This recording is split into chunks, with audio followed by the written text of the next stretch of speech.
Following up my previous review on Sonic Adventure is now obviously Sonic Adventure 2, and I'm staying with the same message here, acknowledging the issues of SA2 but still loving it for them. Let's get past this double dabble and hop into the review.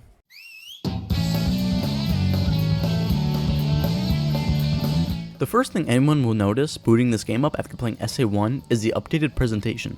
The menu, music, animations, models, cutscene, story, one of the two biggest problems I had with Sonic Adventure has already been fixed, so that's great. But before you can notice the improved graphics, whoa, wow, woo, you gotta escape the city. I'll get to the mechanics of this game later, but hot damn. I know that Emerald Coast is a great level, but this is just untouchable. I know this opening is ingrained into many of your minds growing up, including myself. But back to the task at hand, the music here is just incredible, picking up right when you hit the ground. Mwah! Just bliss. And the improved visuals don't just stretch the models and animations, but also the environments. In just the single cutscene, you can understand that we aren't in Station Square anymore. Except for maybe the fact we are? And this introduces us to a newcomer, Shadow the Hedgehog, or later known, Shadow the Ultimate Lifeform. Turns out, an organization named Gun was chasing Sonic for the crimes of Shadow. But what it really turns out to be is that the story started 50 years ago on an orbiting space station called the Space Colony Ark, where Gerald Robotnik's father, Ivo, and his granddaughter Maria were on the space colony, while he was developing the Ultimate Lifeform, and also the Eclipse Cannon. Gun shows up and shuts down the situation, killing Maria, capturing Ivo, and putting Shadow into a coma. But one more important note, Shadow remembers telling Maria he'll keep his promise. Only issue is, he doesn't remember what he promised. So he's assuming that his promise was to take revenge on the human race. Hashtag relatable. Gerald later finds out about the Shadow Project, and then raids the Gun base, which leads to the first Darkside level, Iron Gate. At the end, we free Shadow. He thanks us for our act and says he'll grant us one wish? Pretty sure they meant this as granting a wish for world domination or whatnot, but it just turned out sounding like Shadow the Genie instead of the Hedgehog. And I forgot to mention, but because the game is an adventure game, the story is split between multiple playthroughs. I am going to try my best to tell the entire narrative in a single line, but if things get confusing, I apologize. Anyway, those events are what led to Sonic's and Shadow's first interaction, where Shadow doesn't even pay mind to Sonic's presence, and by grabbing the Chaos Emerald, he uses Chaos Control, which warps him out of there and leaves Sonic to be recaptured. At this time, Knuckles is just knuckling as he does, and here comes newcomer Rouge the Bad, and she makes her first appearance. She claims that all the gems in the world belong to her, then Gerald bops in, as he does, and attempts to steal the emerald, which prompts Knuckles to jump up and destroy it into multiple pieces, thus starting his and Rouge's campaign, which revolves around gathering the emerald and occasionally bumping into the gang. Tails hears about Sonic's penitentiary problem and plans to bust him out, but on the way there, he sees Eggman holding Amy at gunpoint, which goddamn Eggman, she's just a pink hedgehog with a giant ass fucking hammer. Anyway, we kick his ass, which then begins Tails' prison lane. Sonic gets freed, now we gotta escape again from Middle Harbor, which is a super short but great stage. And may I add, I love these loading screens. They're really simple, but I appreciate them all the more. Sonic then lands onto another part of Prison Island, where he has to go through Green Forest and fight Shadow, earning him a bit of respect from the ultimate soap shoe wearer. But the fight ends when Shadow finds out that island is about to explode. Sonic uses this chance to escape. Again. The dark side teleports to the Ark and broadcasts to the world that the Earth is being held hostage at the moment, and blows up the fucking moon! Even more Dragon Ball references. Then the meddling kids set to find the president to explain the situation. Kids, if you are suspected of being a terrorist, do not chase the president down a road bumping into other cars, for the love of God. The gang goes to Eggman's base to fly up to the Ark while being armed with a false emerald Tails made with the same properties as the original emeralds. Then this is where this masterfully crafted scene happens.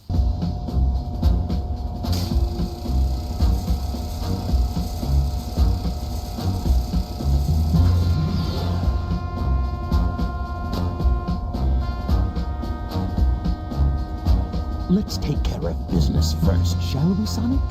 Hand over the Chaos Emerald, slowly, and then we'll talk about your girlfriend.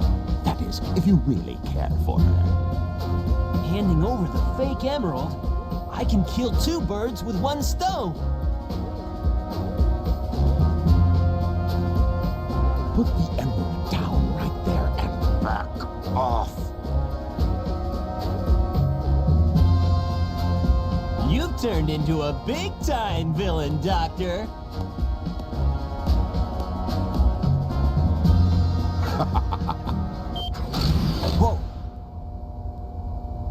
thought you could trick me with that fake emerald, didn't you? So, how did you know it wasn't the real one? Tails! Because you just told me, Fox Boy. Now, for a little space ride. Capsule clears the colony bare. I'm counting on you, Tails. Amy, take care of yourself. Farewell, Sonic the Hedgehog. Sonic!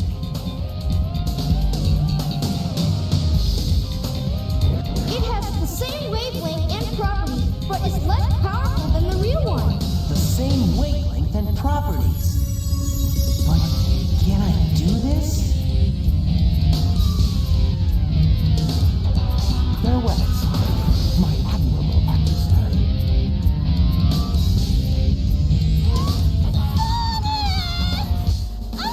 Now we have some unfinished business to take care of. Peak Eggman right there. I know there are a list of things, but if someone asks you what Eggman is like, just show them this scene. Gerald is a beast in this game. Holding Amy at gunpoint, blowing up the moon, killing Sonic, this man is just on it. Tails, being justifiably infuriated after seeing his best friend fucking die, attempts to beat Eggman, and sadly, he loses. Eggman fucks off with the emerald to go power the cannon even further. It's then revealed that Sonic used the false emerald to chaos control into the space colony. Then it's a final rush. Sonic runs toward the cannon to put the false emerald in to power down the cannon. Along the way, he bumps into Shadow for the final confrontation, where he reveals that he perfectly used chaos control and a fake emerald, really putting some respect on the name Sonic. With this being an adventure game, you know there is one more story. The final story kicks off with an alarm going off after Eggman put the final emerald in. Some initiative kicks off in the ship. He looks around, and what he discovers is a video of his grandfather explaining that he will take revenge on Earth for what they've done. He programmed into the ship that once all their emeralds are in, the ship will kamikaze itself into Earth, while also unleashing something else. This marks the beginning of the end. Canon's core, where every playable character, except Shadow, gets their own section. Tails and Eggman break down a door, Rouge hits a button, Knuckles swims, and Sonic does Sonic things. But we are shown that Shadow does not partake in this, for his promise to Maria is fulfilled, until Amy talks to him explaining that humans aren't that bad, even though she was just held at gunpoint less than a day ago. His full memory comes back, saying that Maria wanted him to protect humans, and then charges to the center of the ship, where he encounters this piece of shit boss fight. Like for real though, who thought this section was fair? The mutilated Geico mascot is really the prototype for the ultimate life form. After the fight, the Bio Lizard uses Chaos Control to merge with the ship to become the final hazard, forcing both Sonic and Shadow to use the emeralds to go super to take down the beast. It culminates in the lizard being beaten, and then the hedgehogs use Chaos Control in the Ark to teleport it back out of orbit. Shadow then collapses and falls into orbit, killing him. Wow. Just wow. That story kicks so much ass. If you guys don't know, Sega wasn't very good with marketing. The Sega Saturn was a huge flop, and the Sega Dreamcast was going down the same road. Sonic Adventure 2 was their last hurrah for the company, so they intended for the worst case scenario, this be their last game. Thankfully it wasn't, but that is why the game goes all out on all fronts. I understand I skipped minute story beats, like how Rouge is actually double spy for gun, and on the plot holes, but that's because I want to keep this review nearly all positive. In this day and age of YouTube, many people have gone back in the game saying it's kinda dog shit, when in all reality, it's absolutely fantastic. I understand each and every issue, but I mean, come on, it's Sonic Adventure 2, holy fuck. Now sadly this game wasn't big enough to save Sega's consoles, but was big enough to let Sega live on other consoles. Sonic Adventure 2, like its predecessor, got a port onto other hardware. This time it's Sonic Adventure 2 Battle, which has more skins and game modes, different visuals, and worse handling I've been told. Unlike my Sonic Adventure stuff this time, I could probably emulate the game on Dreamcast, so I don't have to worry about that. I first played the game, just like many other Sonic games of mine, on the PS3. And everyone says many things are broken in that port, including the rail grinding, which isn't indicative of my enjoyment of this game, because when I was younger, I loved this game even more so than last game, because I could play as both Eggman and Shadow. I never beat this game when I was younger, and I'll get to which stages I got stuck on later. But for now, let's just take in and enjoy what this game has to offer. This game is far more mainstream than the previous, with a level select and only 2 stories compared to the 6 last time. I forgot to mention this in the previous review, but the artwork from this era of Sonic is by far my favorite. The proportions for characters with the thick, bold outlines of each character, gorgeous. Again, the entire production of this game far exceeds the previous with good game music, great cutscenes, and voice acting with all right models and animations. Truly a perfect way to celebrate Sonic's 10th anniversary.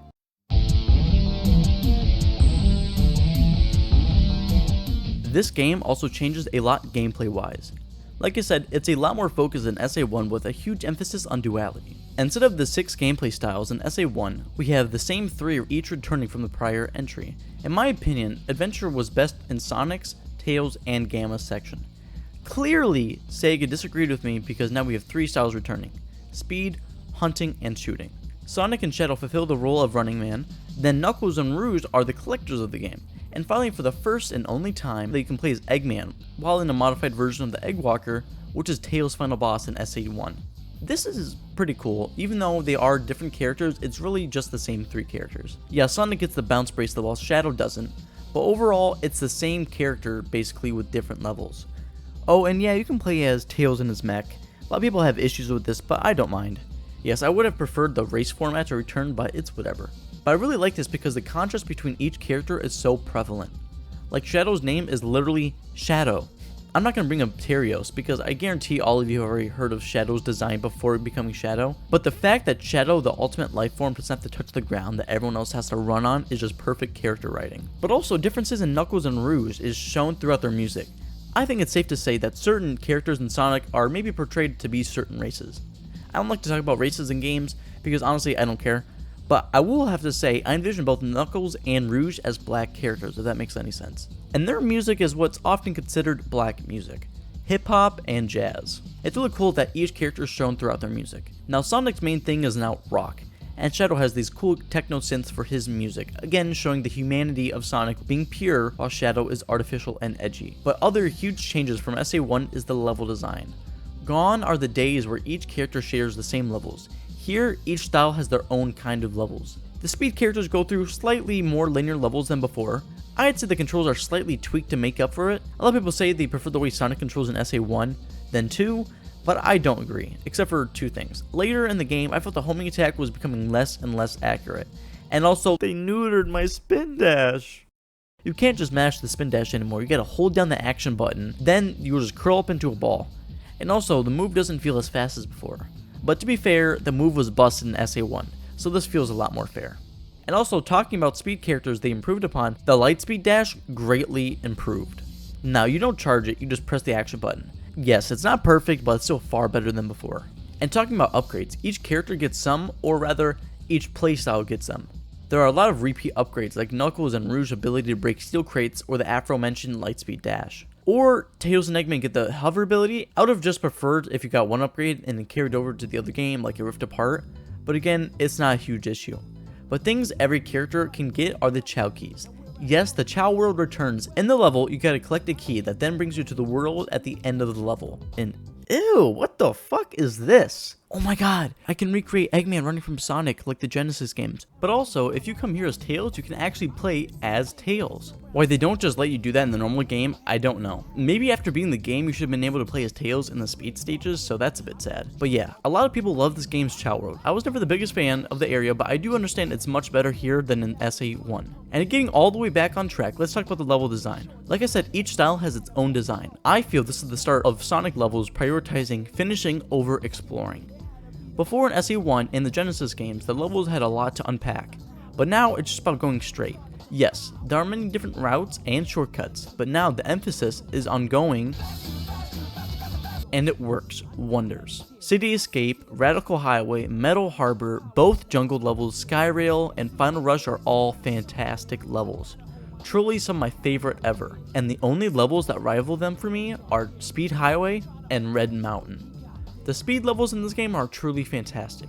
Even though I find Sonic's level design to be typically better than Shadow's, it's still great all around. And I hear a lot of people give Tails a lot of slack, but honestly I enjoyed his levels a lot. Except for this stupid fucking space level, this shit eats ass. What Sonic Team tried to do was have the 4 pillars of Sonic be crucial in this game: speed, exploration, platforming, and replayability. And the shooting levels are the branch of platforming. and I enjoyed most of Eggman's levels, but just goddamn do I hate these chaos enemies. But still, I love Cosmic Wall. Then there is still the elephant in the room, the hunting stages. The hunting stages are sometimes dog shit and other times alright. I found myself enjoying Rouge's levels more than I did Knuckles, which was a very mixed bag. But there is a single change that makes these sections of the game worse. The change of the Emerald Hunter. Before, the Emerald Radar detected all emeralds simultaneously, and also there was to call to help. Maybe to call made a tad bit too easy, but either way you had to explore the levels anyway. Here the hints from the TVs are useless, and Emerald Finders only finds one emerald at a time, and these levels are designed for hunting, meaning that they are super spread out. It took me a while on some of these stages to finish them. When I was younger, I got stuck on Aquatic Mine and Security Hall. These are the sole reasons why I never beat this game as a kid, and that does leave a stain. I will say some, not all of these parts are the worst chunk of the game.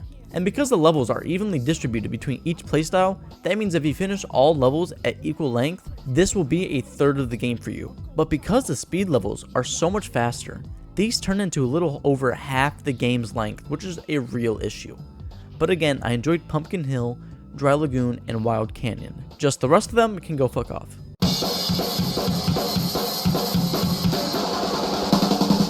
Now, because this is a sequel, there have gotta be not only changes but also additions, and this game has a lot of new things. For example, rail grinding and surfing. These may seem minute, but these enhance the speed sections to such a degree I cannot describe. For real, I just sat and played Final Rush for like 40 minutes on stream after beating the game. It was just that fun. And City Escape and Metal Harbor have a surfing section that doesn't exactly control like it does in SA1, but you get the hang of it eventually. Further, one big issue the Sonic franchise always had was boss fights. And this game doesn't have dogshit boss fights, I'll say, except for this King Boo fight. I fucking hate this, man. The rival fights are made much better here, and the proper boss fights like Egg Golem and Gun Thing are better here than anything SA1 had to offer, except for Gamba's final fight. And yes, here is where we get the debut of the ranking system. Surprisingly, up until SA2, there were no ranks or scores when playing through Sonic games. Other games such as Devil May Cry were known for their ranking system, but here Adventure 2 does a pretty decent job. I got one A rank in Security Hall, and that was just purely based off luck. And I later went back to try to get some A ranks, but only ended up with some Bs. But also, each level has 5 missions, which keeps increasing the replayability for this game. Keep in mind, I only played the Dreamcast version. Sonic Adventure 2 Battle has other game modes such as Versus Co-op, where you can play against each other while racing towards the end using your own special abilities. And the medal system returns from Adventure 1, with there being 180 this time. I get the minimum from beating the game, but again, this is all optional if you want to invest more time into this game. I don't have the time to do all that if I want to release a review a week, and also I'm not good enough at Sonic games to do that either way. But you saw the title of this section. Here, I'm going to list some of the issues I had with this game, because it wouldn't be a real review if you just skim over the issues as if they don't exist. The story has a lot of plot holes. Tails should be able to fly, Mad Space, Meteor Herd, Aquatic Mine, and Prototype Chaos can all burn in hell, homing attack isn't accurate enough, why does Shadow only have like 4 levels, and also it feels like each character has the same environments, city, highway, gun base, Egypt, and space. So that's pretty sad. I'm probably forgetting a few issues, but with that being said, let's go to remembering some greatness.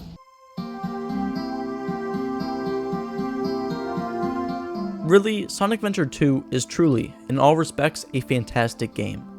It was the end of an era for Sonic, but also gave rise to another, and gave Sonic to a much wider audience. Now, a PlayStation, Nintendo, and Xbox fans can step in and agree that Sonic Adventure 2 is a fantastic experience. I understand the flaws people had with this game, but I just can't stop loving the replayability, the level design, mostly. Really, there is nothing to say that hasn't been said. Maybe in the future I'll look back on this review and feel maybe I did a bad job portraying this game properly. But right now, I've tried my best to emulate my joy for this game to the best of my ability. And with that being said, any of you who remember loving or hating this game, go out there and play some Sonic Adventure 2. And also, be sure to check out my playthrough this coming weekend. I am streaming Sonic Heroes right here on YouTube, Friday, Saturday, and Sunday, so stay tuned. Maybe check out my other reviews, and I'll catch you fellow and fellowets next time. Peace.